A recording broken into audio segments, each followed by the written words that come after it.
Hello and welcome to today's deep dive movie review. Today we are talking about Star Wars Episode 6 Return of the Jedi. This film originally released on May 25th, 1983. It did have a special edition re release, much like A New Hope and Empire Strikes Back, but this one was released on March 14th, 1997. Currently, it has a Rotten Tomato score of 81% from 91 reviews. I, of course, am Mr. Nose, and with me, as always, for these deep dive reviews is Andrew. And Andrew, what are your initial first thoughts on Return of the Jedi? Well, growing up, it was my favorite of the Star Wars. It's actually the first Star Wars I ever got to see. And it was a really bad copy on VHS because they recorded it off TV. So, partway through, and later tonight at 11, no. But, no, for me, it tends to juggle with Empire in terms of, favoritism. But overall, I mean, it it could have, in terms of the film and like tech and everything. I mean, could have released 10 years ago, as far as you can tell, looking at it. Other than hairstyles and some of the clothing. The as I didn't realize, and I'll give you my first thoughts in 1 second. There was a lot of matte painting in this one, more than I realized, and I didn't usually notice it with the lower qualities, the VHS, the DVDs, but with the Blu-ray copy that we watch, I noticed it a lot more. You also notice a lot of the framing for when they're for like the starfighter battle scenes. You can see the framing on the film of how Yeah. they put everything Um, in there. but yeah, my initial thoughts of this is usually in my top three with Empire Strikes Back and The Force Awakens. But yeah, we'll talk about that one later. Empire or not Empire, Return of the Jedi. It's my first Star Wars memory. I can remember being a little kid watching it with my mom on Fox. I remember a scene in particular, the very beginning of the film. I always thought the scene had R2D2 and C3PO rolling through the desert. They get up to Jabba's palace, and then you see this monkey lizard thing stick its tongue out and pull up a I'm drawing a blank on what it's called. Womp rat. Womp rat. Yeah, and I always thought that was a scene. It wasn't until this time that I realized those are two different scenes that my mind merged together as one. Part of it is some of the TV releases cut sections out. Mm. Because I'm pretty sure the Cut for copy formatting in time. Yep. I'm pretty sure the one I remember shows C3PO and R2 walking towards the palace, and then it cuts to the lizard thing eating the womp rat. But So that's always been my fondest memory of Star Wars. Just the reason why I really got into it. I top three film, but it's not to say it's not without its problems. And I think there's more problems with the re-release, the special edition, than there is with the theatrical cut. Um, but the biggest reason why I say this is it's Jabba's palace. They added this music scene. it's it's the worst thing in the movie. It's it was completely unnecessary, but it was basically Lucas wanting to. I wanted this in the original movie, so I'm going to put it in this one because, I don't know, he's got some weird whimsies when it well, comes to things he likes that he finds amusing, and it's just kind of like our puppet didn't work in the original one. It was horrible, but our budgeting just didn't work for it. So now we have a new one with like a bunch of divas and a weird rodent-looking dude singing at the top of his voice. the music itself was okay. Music was good. The sequence was just I bad. can understand wanting to put music in Jabba's palace. Jabba doesn't go anywhere. So everything comes to him. Bands, slaves, everything goes through that throne, essentially a throne room. But the CGI on the woman singer, I don't know what alien Oh, she is, but she's got the like this CGI extended version, the mouth. CGI version of the original puppet. Yeah. Yeah. And then the mouse rat thing that you were talking about has this big old wide close up on his mouth with saliva dribbling off a tooth. Hmm. Could have done without that. Now, Could have done without, them screwing up Boba Fett too. just but the Max Rebo, the guy playing the piano, because he's the name of the band, the Max Rebo band. Yeah. He's cool. I like the Blue Elephant. I love Max Rebo, but just the two CGI create those are the worst parts of it. And it was during this song, I believe, where the inconsistency in Boba Fett's character that I mentioned in Empire kind Yeah, of stung he it. he like kind of is flirting with a couple of the singers. Oh, shoot! I can't think of And then he the. steps away right as it's. Well, it wasn't during the music No, sequence. It that's was right. when It's when Leia Leia as as Bosch comes in, comes in with and Chewbacca. then it's he flirts a little, walks away so that he's ready for the thermal detonator. Yeah, it's like nothing's going on. Sup, ladies?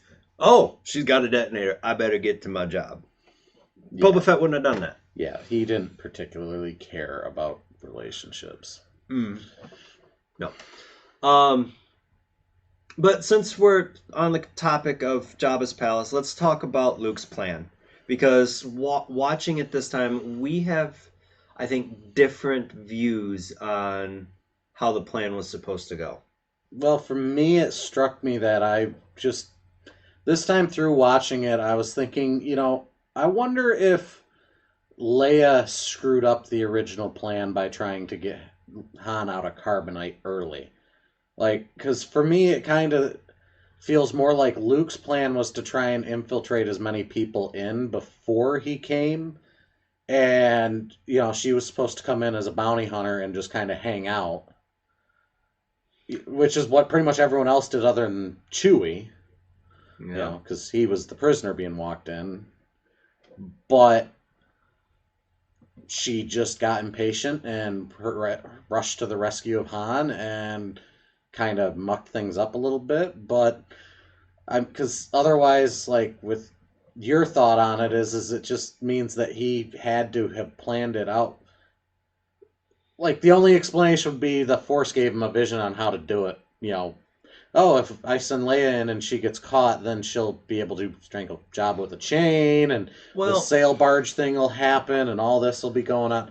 my first thought was that Luke was the last resort, as if Leia couldn't get him out, then he was the last resort. But sitting here thinking about it, I think it was all planned for him to come in and be able to talk his way out because he thought he could mind wipe everybody, including Jabba, and that Leia was meant to get him out of the carbonite because he would be easier to move outside of the carbonite than in the block. Well, yeah, I mean, that does make sense. But once he realized that he couldn't mind wipe Jabba, it was all play by ear. Mm-hmm. And I don't think he planned for R2-D2 to be on the sail barge with his lightsaber. I think that was a quote unquote happy accident. Well, either happy accident or more like, hey, R2, I need you to stick around to wherever we need you. I mean, R2's reliable, at least. R2's always been reliable, Mm-hmm. except for the latest trilogy where he's put to the side behind BB-8. But that's something there's else. a reason on that one. So Toys. there is that too. I mean, we'll talk about that later. Yeah. Merchandise makes the sales work. But the sail barge. You had some issues with the sail barge scene in the special edition. My issue with the special edition, and I've hated it from the first time I ever watched the special re-release, is the whole beak thing added onto the Sarlacc. I could understand maybe more tentacles, but the beak just didn't do it for me. I thought it was just stupid and over the top. It also kind of ruins the whole... At the time, Kanan was that Boba Fett survived. But with the beak added in, it's quite obvious he basically gets crunched coming down the hole, so that just shot up all the Well, everything.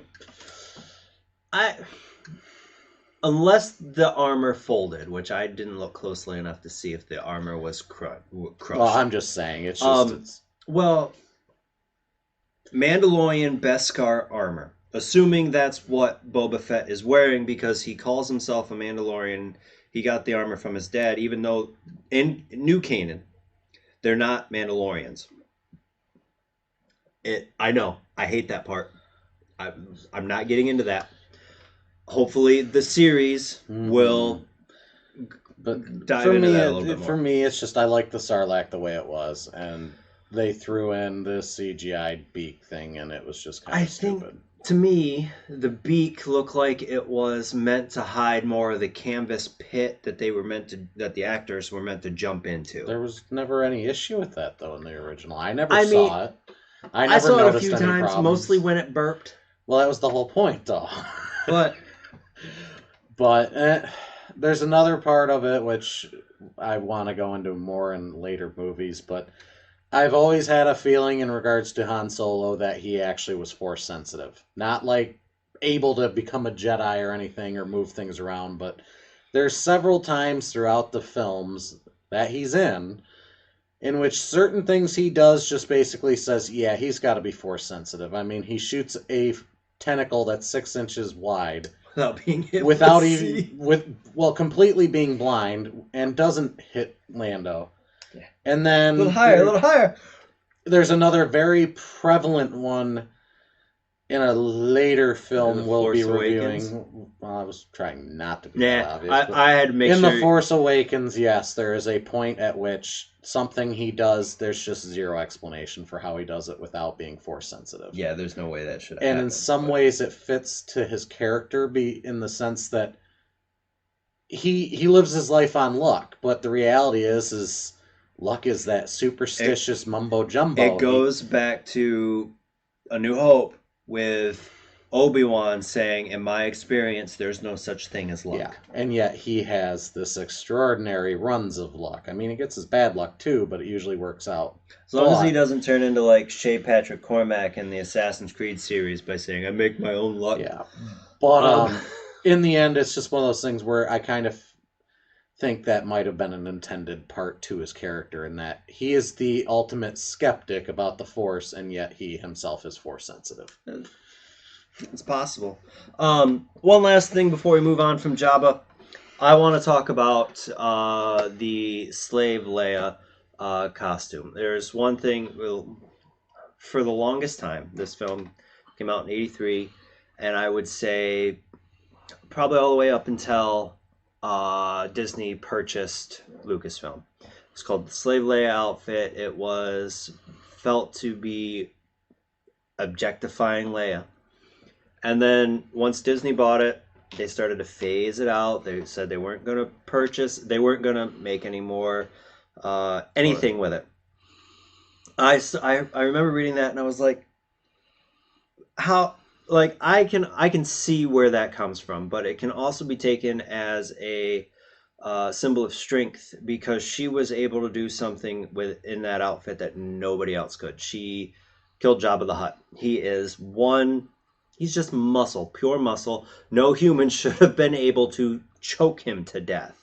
Yet she turned herself into a Hutt Slayer.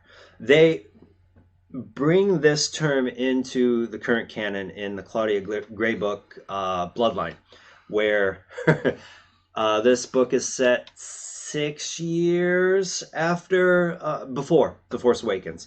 She's a New Republic senator. She's trying to figure out how the New Order is rising, the First Order. And she meets this cartel guy by the name of Rin Riven Dai. I can't think the life of me what his species is, but he's got this hollow cube, and he refuses to call her anything but Hutt Slayer because he holds her in such high regard because she was able to kill a Hutt with her bare hands. Long-winded short story. I see it more as an empowering thing than a uh, than anything else. It's like I can understand why you would see it as disrespectful and demeaning, but I don't. with what she did in it, I I don't think of it that way. And maybe that's my puny little male brain, and someone is going to tell me all the ways that I'm wrong, which is okay. I have my opinion, you have yours. Let's just be civil about it. But I enjoy the fact, like, I don't even call it, personally, don't call it the Slave Leia outfit anymore. It's Hut Slayer. My whole thing on it is I just feel that people who feel that way just tend to be looking for that kind of thing. They are looking deeper into something than it needs to be. Well, the fact is, that's what we're doing here in the first place. The Hutt is a gangster. He likes to have freaking. Look at Ula. I mean, Yeah, so Ula. many, I mean, so we many get special editions. The '97 Well, release, they it's changed it again on the 2004 release, the 2011 release, and every single release, she's still got they the nip never slip. go back and fix the fact that Basically, her when she's nipple getting comes out. yanked on the chain, her whole like one of her breasts comes It's a out. split second, and it wouldn't be that much to fix, But it's still in there but it's every still time. there. The thing is it was a character-driven thing in regards to Jabba the Hutt and the environment of the palace. He's captured Leia. Yes, he's sticking her in that outfit, and that is a gross slut. And if when it comes down to it, it is not the cast, the crew, the writers, George Lucas. It wasn't anyone objectifying her. It was Jabba the Hutt objectifying her. Therefore, be mad at him. I mean, if in terms of the whole, I get that's where the you're whole point. He is a Hutt. He is basically a slime ball criminal. Yeah. That was the whole point of the whole palace. I think the whole It's not like they went, we're going to situation throw her in here to try and up our wasn't- ratings. We didn't need her in this outfit. wasn't meant to objectify Leia or Mhm. any of the other characters. It was to show how disturbing slavery can be. Well, that and how despising Hutts are. True. And the green slime is just Yeah. probably a touch too far. But anyway, that's all I really have to say about Jabba the Hutt in the first place. And that was all prelude anyway, just to get our characters back together to, well, for once. To split back up again, Yeah, briefly. Luke goes to Dagobah to watch Yoda die. And then have a rather calm chat with Obi-Wan afterwards. After finding out what I told you is true from a certain point of view. The sequence with Yoda, though, I gotta say, it's watching Empire again when it comes to the puppet. It's like, I understand in that time period. Yeah, I looked at it, I just went, it's not as good as I used to think it is. But you watch Jedi, and even though it's brief, I feel that they managed to fully succeed with Yoda on that one. He didn't come off as being a puppet that time around. And even his sequence of talking to Luke just seemed a lot better. Well, maybe that's because he was just used so sparingly and he didn't do a lot of moving. Oh, I know. I'm just talking in terms of texture, even on the puppet, it just seemed a little bit better. But the dialogue was, I think, one of the best sets of dialogue for that trilogy was during their final talk before he passed on. Oh, the whole comments about it being unfortunate and yes, basically the confrontation in regards to is he my father? Because, like, no, go ahead. I wonder how many of you have been yelling at me for not taking off the rubber band off Connor's wrist here. I wasn't aware there was one. There is, and I don't know what it was holding on, but.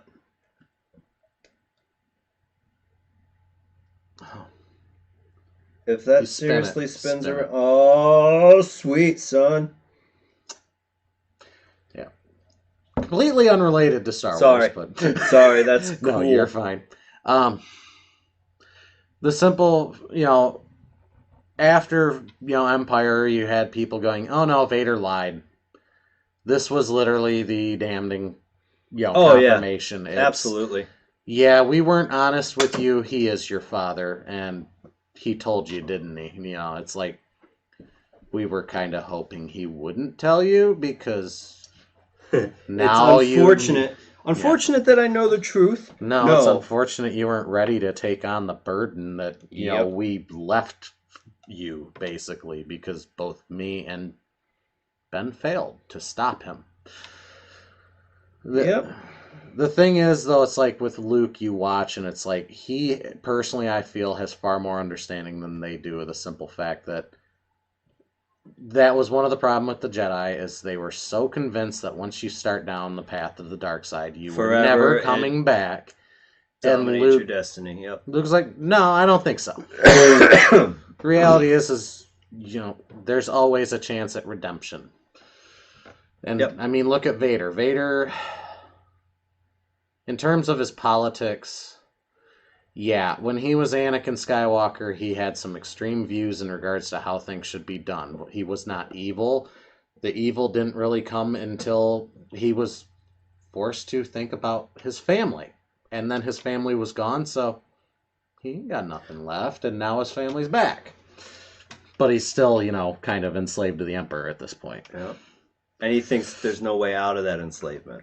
But no, and then you got, Yoda passes, and then you have the confrontation with Ben, and Ben's just kind of dancing around blame and guilt for any of it. I find kind of interesting, but that's more writing between the prequels and this movie than anything. Yeah.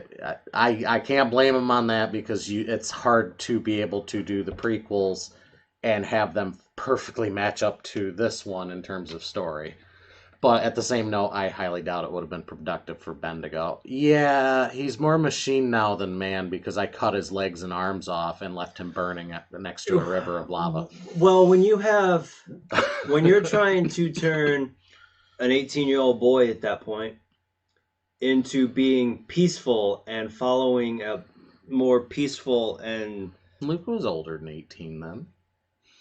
He had been like 20 something. When in A New Hope? Oh, A New Hope, yeah. Because A New Hope was when he said, that's when a young student of mine, Darth Vader, murdered your father. Well, if you'd been like, no, I fought him on a volcano planet. I cut off some arms and some legs and left him for dead. With Yoda. I'm just saying it still wouldn't have been productive to go, yeah, he's the way he is because I left him. There wasn't a single point up until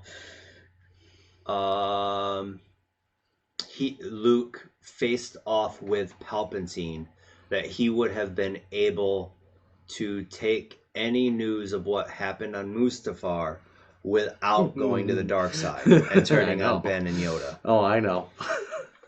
That's the point I'm getting because he would have been just like Anakin. From my point of view, the Jedi are evil.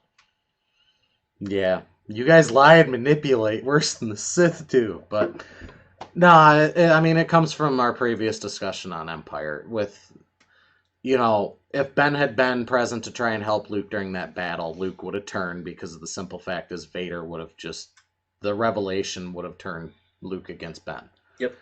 He had time enough after this, before going to Dagobah, to cool off, to think about things, and basically have an honest conversation with Ben in which, Ben still kind of danced around a lot of stuff, but... The point is there wasn't a risk anymore. Yeah. Or a very small one. And then we find out, about Luke and Leia. Yeah, that's where he confirms Yoda at the end and his last scene in Empire. No, there is another, and we find out here that it's Leia, and she took the news quite well for initiating a make-out session in Empire with her brother, not realizing that it was her brother. Yeah, but there was also foreshadowing in Empire that she was his sister anyways. Cloud City. Okay. He calls out and she hears him and feels the connection. There's a connection, that there's a deeper connection there. Yeah, I would agree with that. So, it's one of those things, and it's not the only reason she did that with Luke anyways, because I really feel their relationship was platonic even in New Hope. Well, as far as they wrote it in A New Hope, the way I saw it was more a matter of I'm doing this to tick off Han because he's getting on my nerves. Yep. I always saw the relationship. I always saw Leia looking at Luke up until probably Empire. So after the Wampa attack. That he is just naive and knows nothing, and that they're not on the same level. Well, they weren't. he was trying to I mean, she was punch a above member of the his weight Senate. Come class. on. Well, I wouldn't even necessarily say that. It's more like wide-eyed wonder out in the world for the first time. Well, that's fair. That's fair. He was a blue-eyed farm boy from Whereas, Tatooine. whereas Leia, has been a secret part of the rebellion since she was a teenager. She's been involved in the Senate for years. And then, of course, the perfect match for her is a guy who's literally seen and done a lot of things that And lied he's about the not rest of immature. Yeah, but he's not. it. The point Yeah, I is get he's a you. mature adult who understands the way the world Yeah. works. Like, I mean, he even says it in Return of the Jedi when he first comes out of the carbonite. Luke's crazy. He can't even take care of himself half the time. Jedi Knight having delusions of grandeur. You want Yeah. to? This movie drives it home. This weird relationship between him and C-3PO.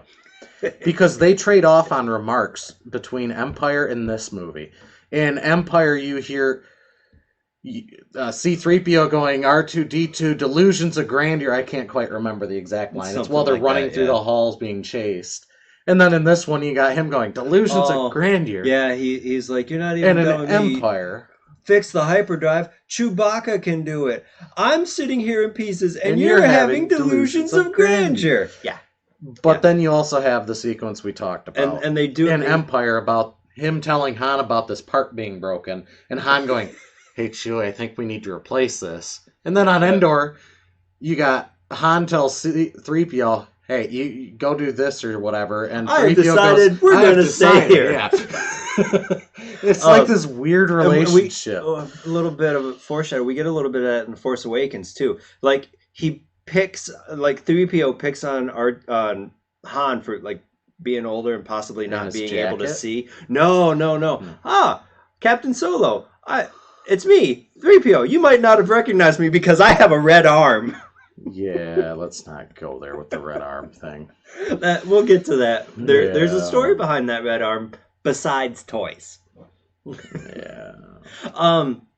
So since we're talking about Endor, let's just go into the biggest thing about Endor, which is the Ewoks. That's the biggest thing. It all ties together. I can't stand the Ewoks. Like when I was a kid, used to, they but were cool. now that you're older, you notice all the flaws in the costume design. Well, no, that I'm fine with that. My problem was added in, I don't remember which reversion of the special edition, but the blinking. Them blinking I don't. is unsettling to me. I've never noticed them blinking. It's always bugged me because when I got older and paid more attention, it's just the fact that they have goggles on as eyes. That's literally what they are goggles. I mean, it's just two big plastic things so they can see out of them. There was no attempt really made on them. And then their teeth are always... Yeah. I mean... And I didn't... This was the first watch through where I noticed that some of them spoke English. That guy's wise. Yes, long but short. Yeah. I've noticed that every time I've watched it. Yeah. All I really caught was not Ichuta. I didn't hear it in Jedi this time. But I heard Ouchie Mama. Oh, ouchie, man. When he got shocked by was that Wicket? Or that might have been Poplu. I don't know. The only one I know for certain is Wicket is the one that hangs out with Leia, and then Chief Chirpa has a big headdress. Yeah, plus Wicket purrs and pets Han's leg. Well, that has a lot to do with the actor. I know. Which Warren Davis is a massive Harrison Ford fan. Well, and Star Wars you fan. have to give him benefit of the doubt. He was 11 when he did that. I know he was. I don't got an issue with it. But I actually kind of like the storytelling scene. Well, the way he describes how he went into he was acting, talking about dogs and yeah, bears. he based it on his animals. dog. Yeah. Taking a quick stroll back, I mentioned in the last video about some Easter eggs in which you see certain droids and certain things showing up randomly throughout the 3 original movies. I pointed out to him when C-3PO is being brought down to the other droids to basically be told, yep, you're going to serve the master as his interpreter.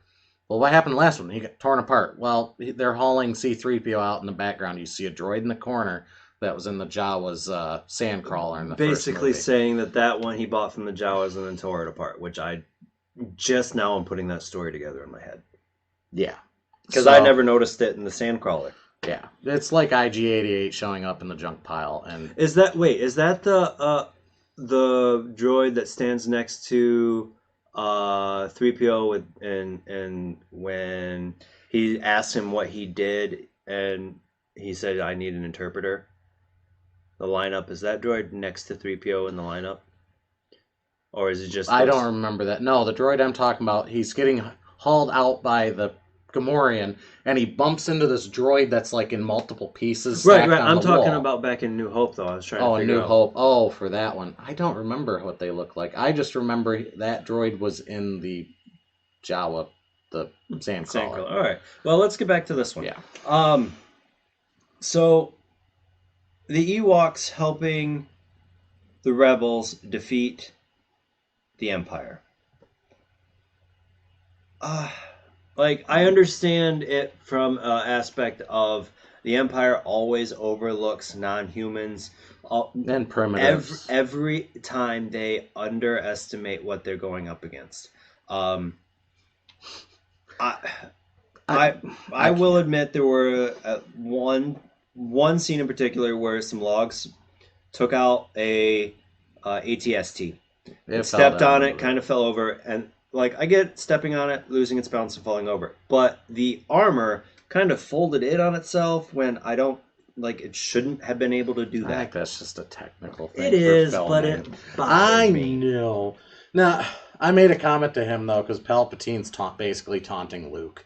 Oh, a legion of my best troops awaits them, and I looked at him and I went. So does that mean they can hit the broadside of a barn 1 in 5 times as opposed to 1 in 10? They were not Death Troopers. No. They might have been the best troops, but when you're suddenly surrounded by 150, 200 Ewoks shooting arrows and throwing rocks, I think the confusion just kind of threw that. The Death Troopers would have known who was driving the ATST and not opened the door for someone they didn't recognize. That's all they got in. I know that, but the guys inside, how do you know they knew anything about the guys outside? You would think they would know who was supposed to be piloting what ships.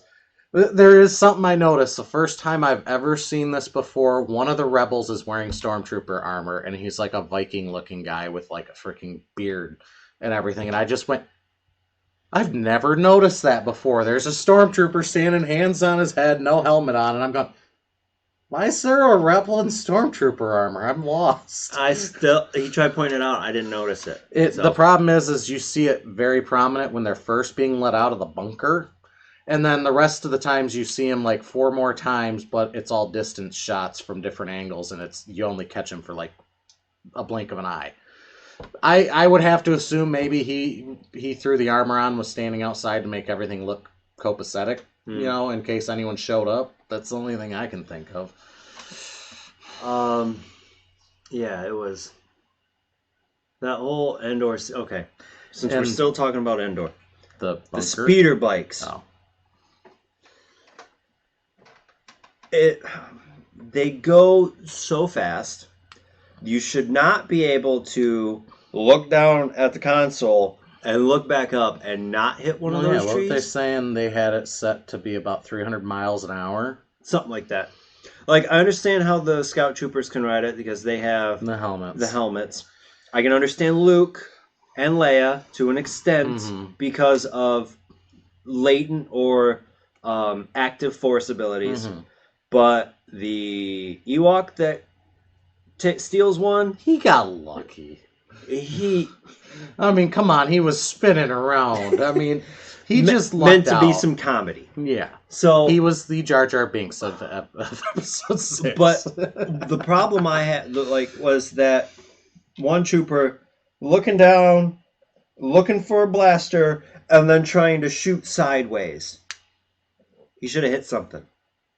Yeah, but it was for theatrical effect. Yes, I know, but it bugs me. Plus 300 miles an hour,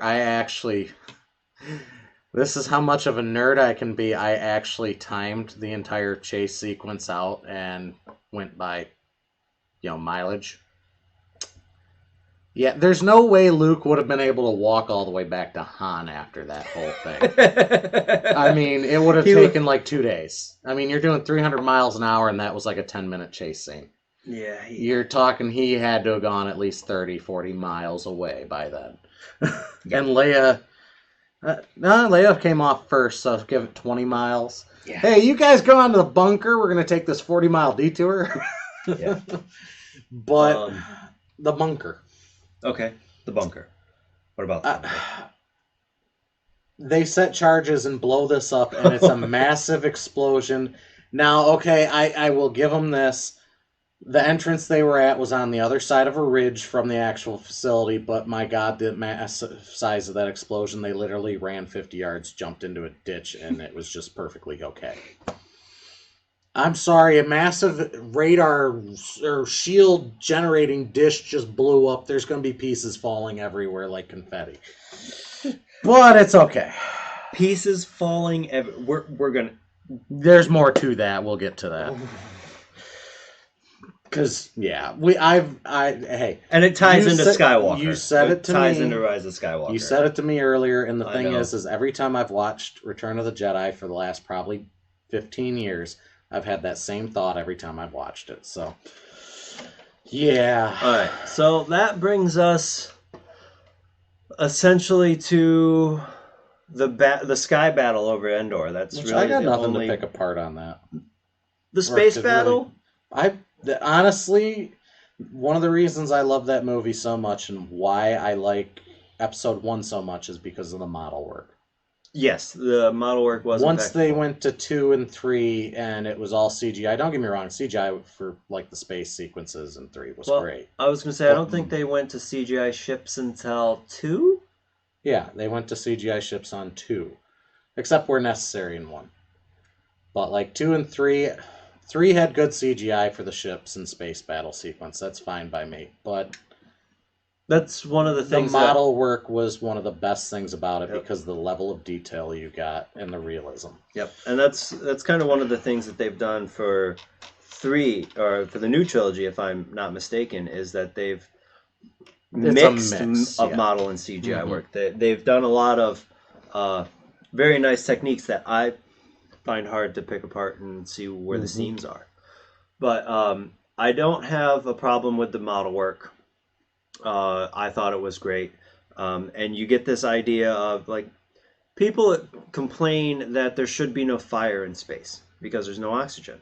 But there's oxygen in the things that explode. Yep. So that's why they're the very quick start. Yeah. And I was watching it a little deeper after Episode 4 because Episode 4. You get a TIE fighter blows up and it just keeps exploding and exploding and there's more and more fire.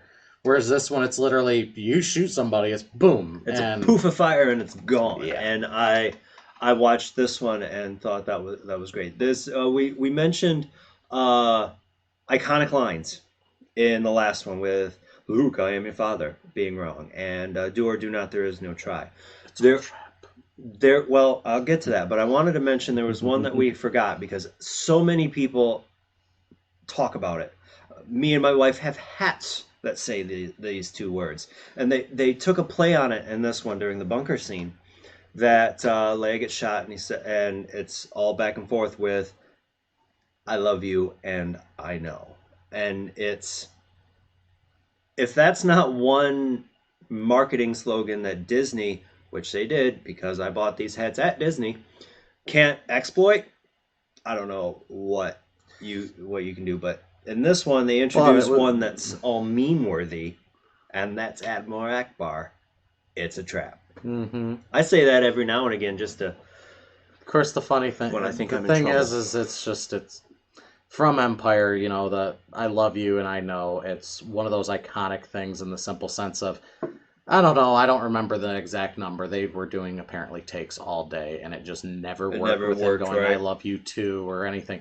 And basically, I guess they said Harrison was getting really irritated because of the amount of takes they were taking, and this time he was just like, the hell with it. I know. Yeah, he just said it and it was done. And It's like, um, best take. we the director. We always go on and talk about George Lucas. Well, he is the architect. Mm-hmm. He didn't direct this one either. It was No. Richard Marquand, I think is how his last name is Yeah, something like pronounced. that. But I just wanted to point out that he didn't direct all three of the original No. trilogy, and the movies are better for it. You can see it as each movie gets better from a technical standpoint. I would even dare say an acting standpoint. And it's something that possibly should have been and could have been replicated with the prequel trilogy to make them better films. Mm-hmm. Instead of, yeah. I don't like sand. Um, so the Battle of Endor, from a tactical point of view, because you think more tactically when we look at the ship battles and the land battle, the Mm-hmm. Battle of Hoth for existence. Example. Example. There you I'll go. get there. Words. Um, how does the battle above Endor, not the battle on the moon, but the space battle? Anything that you can pick out from a tactics standpoint? No, actually, that one was probably the most worthy in terms of tactics. Once the Death Star started firing, anyways.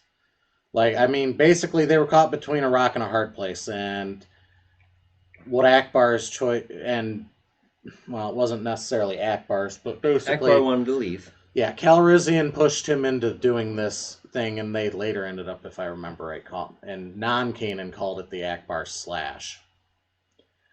Basically, they moved their capital ships in amongst the Star Destroyers, and the reason being is that unless they were point blank, the other Star Destroyers couldn't really fire without risking hitting their fellow Mm-hmm. Star Destroyers. So it was kind of using the Imperial fleet as a shield because the Death Star's just going to sit there and pick off the major The capital capital ships, ships, and yep. the rebels are done. But Yep. it can't risk firing amongst the fleet, and in close, there was just too much risk of hitting the Executor since it's, I mean, you're talking an 8 mile long warship compared to the mile long Star Destroyers. Or no, 5 mile. It was 8 kilometers long. Let's not go there. That's a long technical explanation that I'm pretty sure I got into in a different film. But basically, in that close, it also gives their fighters enough maneuvering space that they're able to break up the Imperial ties by maneuvering amongst all the capital ships and allowing them to pick them off and keep them off their tail. And then basically, once shield's down, okay, time to go in. And at that point, Admiral Piet's dead, who's basically in command of the entire fleet. Yeah, The he was on Executor's the out of Executor. action because it Some plunged A into the. wing took out the bridge, It was and Green Leader. Yeah, I think it was Green Leader. Basically, he took fire and just directed his he turned himself into a kamikaze. kamikaze. Basically, once the shields went down, he was, yeah. Yep. It's, well, I'm gonna die anyways. I'm taking you with me. And And then it just crashed into the Death Star yep. and burned up. uh, Which a lot of people picked that apart, but Speaking of the Death Star internal run, Wedge survives another Death Star. the only one. Yep. It's 5-2 runs. Yep. Only one. Yeah, he Yeah. is the only one. Yeah, he's the only one that made two Because Death Star runs. Everyone else was either dead or. Luke No, was no, on wait a the minute. ship. On. Trying to think. In Old Canaan, it would have been Wes Jensen, and Oh, okay. Hobby Cleven would have also made those runs. But I think they were, yeah, I don't know how that worked. I don't know if they actually made the run or stayed out to help defend the I fleet. assume that they would have been one of the ones that peeled off to take Death Star to take. Actually, the A wing you see break off. The A wing that breaks off, and there's a Y wing behind it. When Mhm. he says head back to the surface, the A wing is Taicho Selchu in Old Canaan. Okay, and there's only like 4 X-wings that come out of the first Death Star. So And now what you see That in the you see. movie, if I remember right, one of the documentary things, you go, oh no, there were more, you just didn't see them. I mean, it was a wide battlefield, so. and space All is right, big. that's fair. That was the argument in the old one, but based on old Kanan, I don't know about new Kanan. Wedge and like one or two people were the only ones to have come out of 2 Death Star runs. Yep. So speaking of the giant unbuilt Death Star, let's talk about the battle inside the Death Star between Luke, Vader, and the Emperor.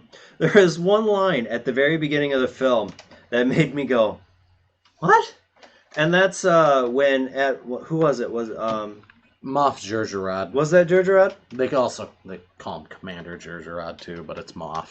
It's I think at that point he's the commander of the Death Star, and Moff is more like a honorary title for him because he commands the Death Star. Mm-hmm. But he claims he's not on schedule, and Vader's just more like, men. Tell that to the Emperor. But he's not, essentially, he's not as forgiving as Vader. Yeah, it was like, the Emperor's coming here? Yes, Commander, and he's very disappointed in your lack of progress, and not as forgiving as I am, and it's just like... And if you remember what he did in Empire. We'll double our efforts? Yeah. Personally, I think it's more, I don't think, in general, a lot of people had contact with the Emperor after, like, the Senate was dissolved. I doubt very many military officers or anybody even had any contact, so it would have been one of those things where Vader could have safely said, he's not as forgiving as I am. You guys know how I am. Now imagine if you piss him off and are with him. Yep, and I mean, the guys that ran the day-to-day, there was Masamita, and then there were the aides that came in behind him that you saw, Mm-hmm. And I think 2 or 3 others, high-ranking officials. He basically he's playing a cat and mouse game throughout the whole film. He knows the rebels are coming. He everything arranged it all. Everything is proceeding per my design is essentially the line. Is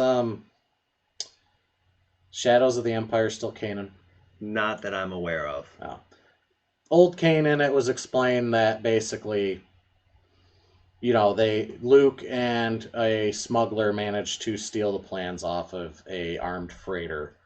No, I can go ahead and I'll tell you how I remember it for New Kanan. Oh, for New Kanan. Yep.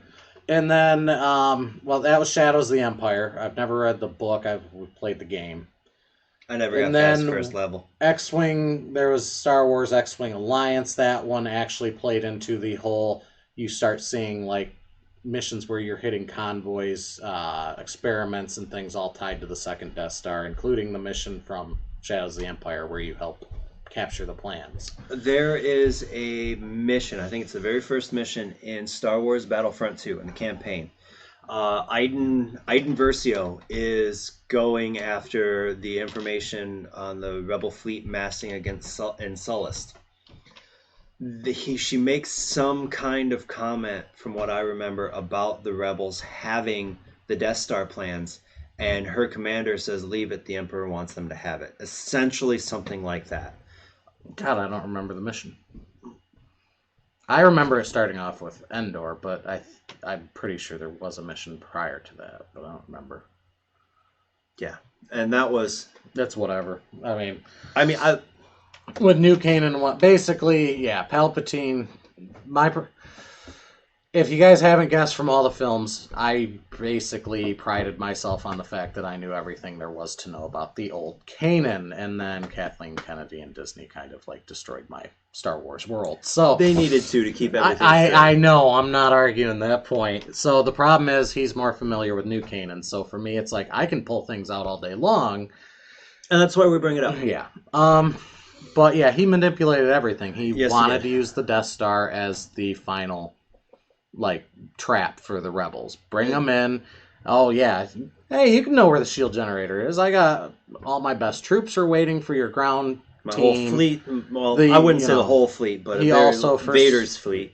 He also foresaw that Luke's gonna show up and he's gonna want to meet with his dad, and then you're gonna bring him to me, and I'm just gonna do everything possible to anger him, because I personally think part of that was he arranged that whole battle as a means of trying to Oh yeah, anger absolutely. Luke. He wanted Luke. The way I saw it, he wanted Luke to see the Rebel Alliance Die. die, Yeah. his friends die, and just to push him and push him and push him. But every time he went to push him, it It backfired reminded on him. Luke Yeah. that he was being pushed and to reel it in.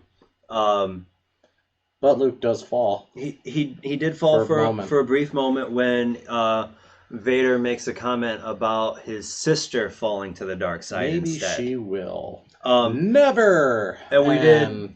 Yeah. We watched it twice. We cut this segment twice. When Vader loses his hand, I am 99% sure his lightsaber goes down that chasm. I'm not gonna argue it. You can't really tell. And to be honest, I mean, I highly doubt that they planned out. There's a theory that I have that we won't get to until Last Jedi, which we'll discuss then. But it had something to do with Vader's lightsaber. So we watched it. The problem is you don't really see. He basically gets his hand cut off because, I mean, besides Obi-Wan and Anakin's fight in Episode 3, I would say this is probably one of the most emotionally charged and best lightsaber sequences you see. I would go with that. I would agree with that. You know, you see Luke's anger basically and his attacks on Vader, and Vader is the accomplished Dark Lord of the Sith and lightsaber guy, and he's basically getting his butt He's kicked. toys with him for the first part until Luke jumps up on that platform and he just kind of looks and he says, "Well, if you're not going to fight, you're going to die." But in his head, he goes, "Oh, last time I did this, I had my legs cut off, so I'm gonna throw my lightsaber." But and then he goes in and talks about Leia, which I don't think he knows it's Leia, just that sister, and it upsets Luke. And I think the way he battles, because you can see Vader's rocked. It's just pure rage. I mean, that's all you see out of Luke is just pure and utter rage. And for the first time in almost 25 years, Vader can't handle it. Mm-hmm. Well, movie-wise, I don't remember. I know he lost a couple of lightsaber duels in his comic series. Yeah, but that's mostly just because of the fact that he's in a big suit now. Yeah, yeah. And he still found a way to win with his hate and anger. Mm-hmm. No, with that done, you get to basically Luke's looking and realizes, he just cut his dad's hand off, and it's like, my dad did the same thing to me. Things start to click back into place. And he remembers the cave. Goes, "No, I'm a Jedi. I'm not turning." And done. Palpatine's He's just like, done. All right, cool. Let me show you what's up. Hits him with Force Lightning, and that's it. Vader gets to choose at that point between the family he thought he lost, his son, who is being tortured in front of him, and who's begging Palpatine, Dad, a please. man who literally has manipulated and betrayed him his entire life. Mm-hmm. Since he was 10.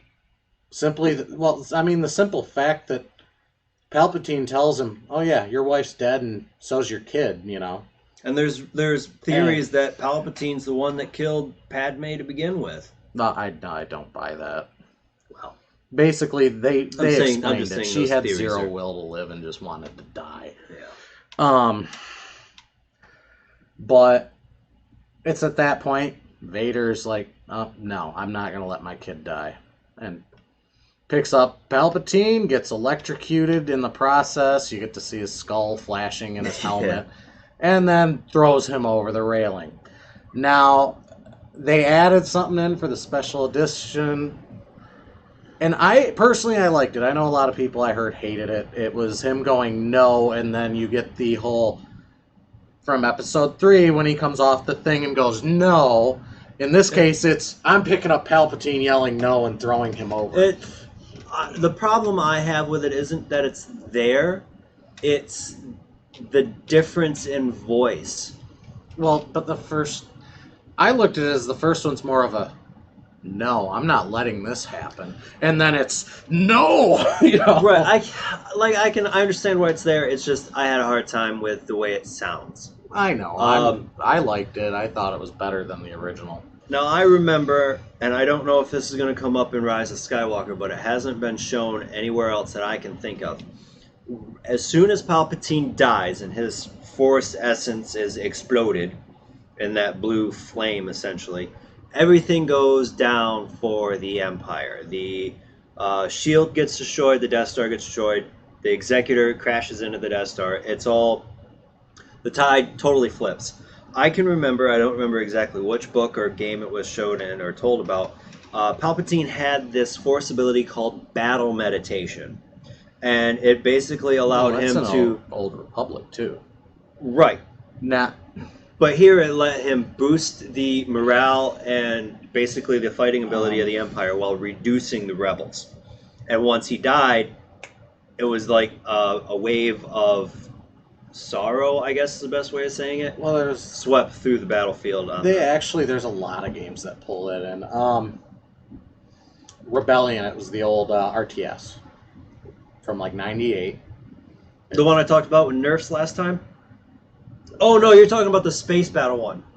No, Star Wars Rebellion. It basically you had a basic screen with planets on it. You'd select them. You could do stuff with it, and then occasionally you'd have a space battle in which it was like a cube map. Oh, okay, I didn't play that one. Yeah, you hadn't played it. In that one, if you had Palpatine on Coruscant, it literally influenced everything you did because he basically boosted all of your heroes. Yep. But yeah, I mean, there's always been stuff talked about in non-canon. And I'm hopeful they bring that back for either. I remember Leia had that ability in Well, Old Republic, some stuff. but Revan? Was it Revan or no, it was something. I can't think of the woman's name. Bastilla Shawn? Bastilla, yeah, she had it, and then in the actual Old Republic MMO, the lead Grand Master of the Jedi Order had it. So I'm hopeful that they can fold this back in and give us a giant space battle, which I'm expecting out of Rise of Skywalker, that can see something, kind of give the tones of this film of Rise of Rise of Jedi. Revenge of the Jedi. That's a whole nother behind the scenes thing that has been all over, and I'm sure you don't need us to tell you about it. Also, while I'm thinking about it, I'm sorry for the background noise. My air conditioner just kicked on. But I want to see this move forward. I think this is an ability that they can tap into in the novels, novels, comics, but specifically video games. If you give me, say, this is being a little bit behind the scenes here.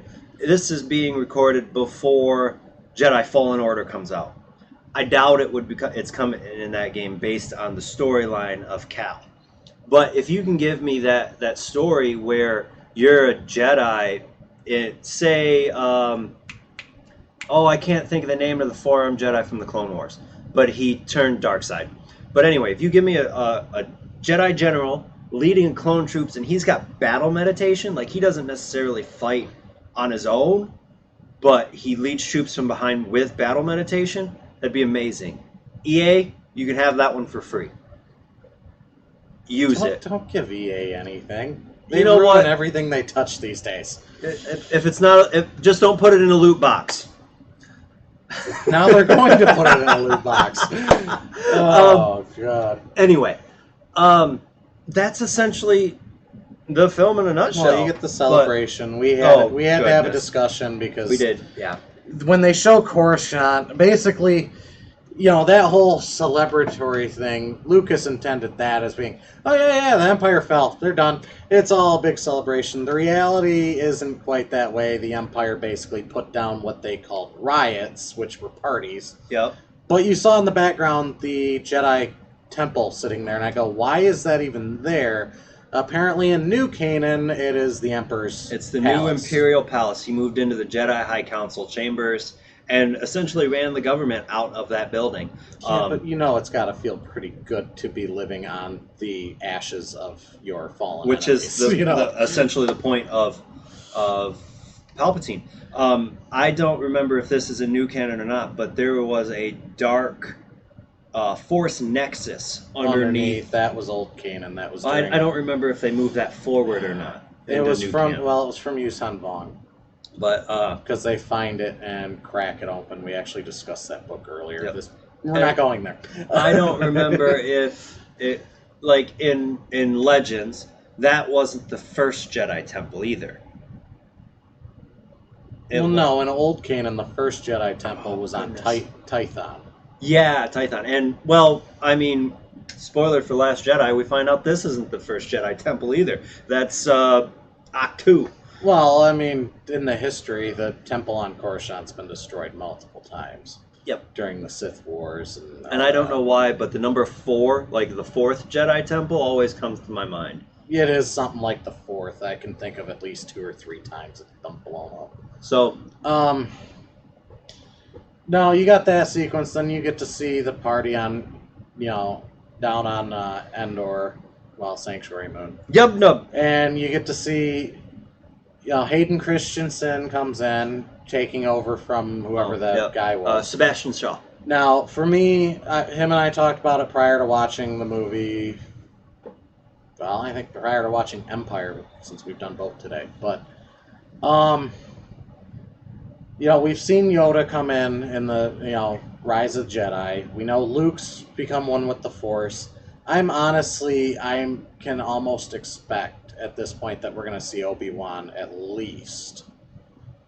And I would not be opposed to seeing Hayden Christensen coming in to reprise Anakin in Rise of Skywalker. Before we get to Rise of Skywalker, we will do a full prediction video, but I wouldn't be surprised. Like, there's rumors that I've been seeing of like Obi-Wan, Yoda, Luke, and Anakin as Force ghosts fighting some form of Palpatine, be it either a Force ghost kind of thing or he's embodied somebody's body while Rey and Kylo are having a lightsaber duel.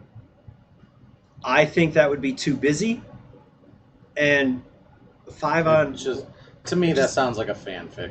It does. Fantasy. But we'll look at theories and stuff and break them down and then give our own. We just gotta wait for that final trailer before we can do anything. We will wait for that final trailer because if that D23 trailer has anything to go on, we're in for some interesting stuff. Yeah. So now for me, Return of the Jedi has always been typically my top favorite, but as I've gotten older, Empire and it tie. My problem is I bounce around because even with the new movies, it's like at times I really love Last Jedi, other times I love Force Awakens, and it's just really just based on my mood, I guess. But it is absolutely, and I say this often: go watch your own films, make up your own minds, because every film for every person is a subjective experience. It's a work of art. You might understand it, you might not. Except it might Attack hit of the you Clones. one way. You might like sand. I don't know what you're into, but some piece of art will hit you in ways that other pieces won't. Maybe Attack of the Clones hits you where Revenge of the Jedi. I don't know why I keep thinking of the old title, but that's because I kept throwing it in your head all day. Yeah. Intentional. Maybe, like I said back when we talked about Empire, maybe you're of the new generation or the old generation and you prefer one trilogy to the other. To me, if you like Star Wars, any one of the stories, you'll find something in the other ones. Personally, Empire has been my favorite Star Wars story and film for at least 10 or 15 years. And I think, and before that it was Return of the Jedi. But I've seen Rogue One shoot up in my top 5. I've seen sometimes Revenge of the Sith was there. The Force Awakens was there. It's all on how you feel when in you terms see of the something. Skywalker saga, Yeah, those are my top two. In terms of all the movies, Rogue One still sits at my top place. And that it's a completely different tone, different type of Mm-hmm. film. So I enjoyed the film. I had a lot of fun with it. I don't watch it standalone anymore. Believe it or not, I don't watch most of the Star Wars films No. standalone anymore. I've seen them too many times, and I like them to be special. So I'll watch them in sequence, leading up into one, or if I just feel like binging it. It's kind of like Lord of the Um, Rings True. for me. I And can't watch Lord of the Rings. I can't watch Fellowship of the Ring or Two Towers. If I'm gonna watch them, I gotta binge them. yep. Sometimes I can watch certain scenes, like the Darth Vader Hall scene out of Rogue One. And believe it or not, I'm getting that way with Marvel MCU Avenger films. That's a whole nother Yeah. bag of chips. But with that being said, do you, Mr. Andrew, sir, have any last thoughts on Return of the Jedi? Mm. We did forget one thing. We were talking about the bunker blowing up. Mm-hmm. They blow up a Death Star, which is like something Yes. like 80 miles in diameter. I mean, it wasn't completed, but it's about 3/4 of the way. And yet, they're perfectly safe on the moon below without pieces falling down, but we also know that big pieces did fall down. That's actually in Old Canaan, too, Yep. because they ended up building a base underneath a section of the Death Star during one of the Civil Wars in Old Canaan. One of the during the It was the either the Warlord war- period. No. I'm talking about either when they were fighting against Jason or one of the other like old like New Republic Civil Wars or Mm. Galactic Alliance Civil Wars. Okay. So Yeah, I I mean, remember it's that. like And we see this giant. they're just having in a party and there's just nothing falling out of the sky. And at in the all. first trailer for Rise of Skywalker, we see a big piece of Death Star. Granted, it could be on Yavin. I doubt it, but maybe. We'll see. And I believe Endor itself, not the forest moon, or the sanctuary moon as they would call it in this. Look, they're not on Endor. Well, They're Endor's on the a gas moon of giant. Endor. Yeah. So how Endor's much of a that gas got giant. pulled into the gas giant? Yeah. Well, it's the same thing they talk about with Yavin. Is And with the much of that debris. Some of it fell on Yavin 4, but most of it got sucked into the gas giant. But my initial thought was not necessarily that the raining fiery debris would burn down the forest. The ships should have went around the moon to use the moon to protect it from the debris, because when a sphere explodes, that stuff's got to go somewhere. Mm-hmm. But yeah, no. I- Otherwise, I'm good. I got nothing. Yeah, that was. We You're covered right. everything. That was the last big one. I enjoy it. I'm always going to give this one a thumbs up. But with all of that being said, this ends the original trilogy. Go ahead and tell us in the comments below what you think of the original trilogy. What have you thought of the prequel trilogy? We've done 9 films. Yeah, we've done 9 films so far. We got 2 more. 2 more to go. The new sequel trilogy. We'll be starting that here in a couple weeks. Well, But technically 3. I'm sure we'll review. it's just a matter of when, because Gotta wait for it to hashtag come out. Christmas. Yeah. Oh God, you hashtag Christmas? Are you insane? We do not Anywho, live in Frankenmuth. anyway, as you can see, we enjoy this. Tell us if you enjoy what we've been doing as well. With that being said, Andrew, where can all the good people find you on the internet? Pretty much nowhere. You can find me on Xbox. He's getting me into this kind of stuff. I might eventually end up on somewhere, and if I do, we'll put it on. But look me up, Gamertags Obsidian. If you happen to get lucky, you might find me somewhere with Obsidian 13. But we're kind of thinking of some different things I might be able to get involved in. So it's just a matter of technology and being able to come up with what I'm willing to do. So And I, of course, am always at Mr. Knows Reviews. You can, if you are enjoying what we what we've talked about today, hit that like and share, subscribe, enjoy the content that we put out for you. And until next time, have a great night.